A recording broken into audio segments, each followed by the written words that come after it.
Thanks a lot for visiting etcanada.com. I'm Rick Campanelli. Enjoy the following uncut interview. So this movie, you know, a lot of people have been anticipating for quite some time. The scene, the wedding, you know, the honeymoon. What do you guys think of all the hype, you know, around some of those scenes for this movie? I think it's exciting that there's still that amount of hype, you know, 4 years later.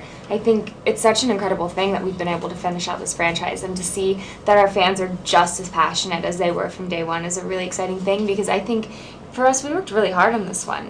You know, it's the last one. We wanted to make sure everything was perfect, and we shot for 7 months, and so, you know, we're really excited for them to see these scenes. Does it add pressure when you know people are anticipating moments in the movie because they've already read the books and they already kind of know what's going to happen and they're waiting to see how the actors bring it to life? There's definitely a sense of pressure, but I mean, you know, it's our job to let everything else melt away in the world, and right there between the moments of action and cut, you know, it's our reality is what's happening, you know, especially within the wedding scenes and all those big pivotal scenes that people have been waiting 3-4 years for. We've also been waiting 3-4 years, Yeah. you know, like we've been waiting for these, you know, like our brother and to marry this girl. It's been forever, you know. Just kind of like, come on, Like, get it over with. marry it already. Come on, consummate that relationship. Who was your Edward growing up? Did you have an Edward growing up? No, I was really, I don't know. I mean, I guess maybe my high school boyfriend, I was with him for 3 years, so.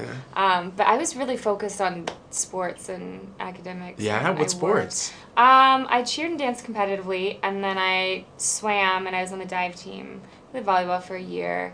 I did martial arts as a kid. Like, I was always very involved in activities, and my parents accepted no less than a B, and we were in honors classes, so I was kind of preoccupied. I think they strategically You're very planned that out. preoccupied, yeah. It sounds like it. And you're Smart dad. Very he smart planned dad. that out really well. I was like, I don't have time for a boyfriend. He's like, good girl. Good girl. Good girl. And did you have a Bella? Did you have a Bella growing up? Anyone you were? Oh, you know, high school for me was a lot of fun. I don't know. I didn't really, I definitely had a long-term girlfriend. I was kind of like a serial monogamist when I was growing up. However, yeah, you know, I can't say I ever really experienced that kind of I mean, that's pretty overwhelming love. intense. It is pretty intense. Yeah. What do you guys? Speaking of intense, what are you guys gonna miss most about this as this kind of comes to an end?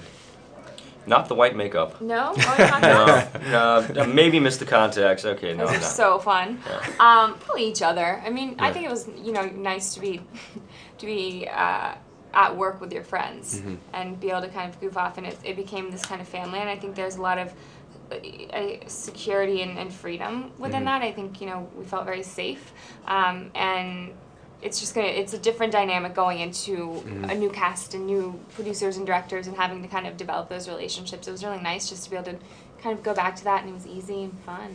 Board games, you said, I read an article, you said you're going to keep in touch maybe via board game evenings, is that? Yeah, I feel like it was filled with board games, dinner, and music. Yeah? Kind of the things that we always went to during the filming and all that. But Yeah. yeah, I think, I would like to think we would all keep in touch. I know, I mean, it's going to be hard because everyone's super busy, which is a great thing. So one of us is in China and one of us is in New York and LA. So, you know, whenever we can. How are you enjoying Aim High? Oh, Aim High's been an amazing experience. You know, I've been kind of forming my production company over the last 1.5 years, and you know, getting involved as a producer more so in many different projects is really kind of the avenue I want to keep taking in my career. You know, I'm never going to stop acting. I'm never going to stop playing music, but I really love the idea of creating my own work. What do you enjoy about that, being on the opposite side of the camera? Well, I find, you know, ever since I was about 13, 14, I became a cinephile. I just fell in love with movies and just the whole process and how many different artists there are. And what I really love about producing is the ability to kind of look at a schedule, being able to look at all these different artists coming together to make one unified vision and overseeing it and making it in the best way possible, kind of you know, cutting certain, you know, setups here and there, making it, expediting the entire process and making sure that everything runs on time and is orderly. It's just kind of that business side of me that, you know, like I'm definitely a kind of a crazy eclectic artist, but you know, like having that other side of, like, that other hemisphere of my brain, you know, putting it to work is just, yeah, I love it. I can't stop. I mean, next, I hope to direct. I've been writing a lot, and I've written a couple shorts that hopefully in 2012, early 2012, I can get down and start directing and kind of building my directing resume as well. Clearly is a lot of free time. Oh yeah, I don't do anything with my life. Thank you very much. Appreciate Hey, cheers. Thank you.